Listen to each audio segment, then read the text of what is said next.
พื่อเข้าเกี่ยมใช้กองประชุมใหญ่ครั้งที่1ของสภาการค้าและอุตสาหกรรมเมืองปากกิ่ง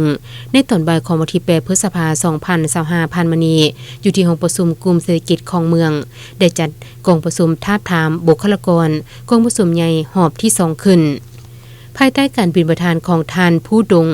ภูลสวรรค์ประธานสภาการค้าและอุตสาหกรรมเมืองเป็นเกียรติร่วมของท่านดาวดวงพาจันทร์รักษาการห้องเจ้าเมืองปากกิ่งมีหน่วยงานที่เกี่ยวข้องจากห้องการอุตสาหกรรมและการค้าเมืองพร้อมด้วยคณะบริหารงานและผู้ประกอบการภายในเมืองเข้าร่วมอย่างพร้อมเพรียง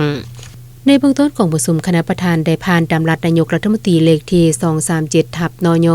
ลงวันที่18พฤษภาคม2020ว่าด้วยการจัดตั้งและการเคลื่อนไหวของสภาการค้าและอุตสาหกรรมซึ่งได้กำหนดที่ตั้งพระบทบาทหน้าที่ขอบเขตสิทธิ์คงประกอบการจัดตั้งหลักการและแบบแผนวิธีเฮ็ดเวียกเพื่อเป็นบนอิงให้แก่การจัดตั้งและการเคลื่อนไหวของสภาการค้าและอุตสาหกรรมแนวใส่เสริมขยายสิทธิประชาธิปไตยประชาชนและความเป็นเจ้าการสุขอยู่ส่งเสริมบรรดาหัวหน่วยธุรกิจให้ดำเนินไปอย่างมีประสิทธิผลสูงและถูกต้องตามกฎหมายปกป้องสิทธิและผลประโยชน์ที่สอบธรรมของบรรดาหัวหน่วยธุรกิจที่เป็นสมาชิกประกอบส่วนเข้าในการพัฒนาเศรษฐกิจสังคม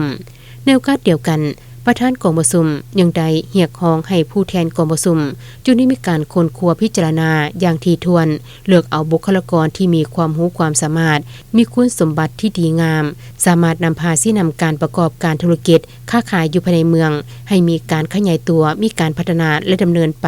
ถูกต้องสอดคล้องกับระเบียบกฎหมายบ้านเมืองต่อจากนั้นท่านนางจันมลีคำมาจากห้องหัวหน้าห้องการอุตสาหกรรมและการค้าคณะวิสอบบุคลากรก็ได้ขึ้นผ่านมาตรฐานเงื่อนไขของผู้สมัครพร้อมทั้งได้มีการทาบทามคณะบริหารงานสภาการค้าและอุตสาหกรรมเมืองปากกิ่งหอบที่2ตามระเบียบการโดยมีรายชื่อบุคลากรเป้าหมาย47ท่านเลือกเอา18ท่าน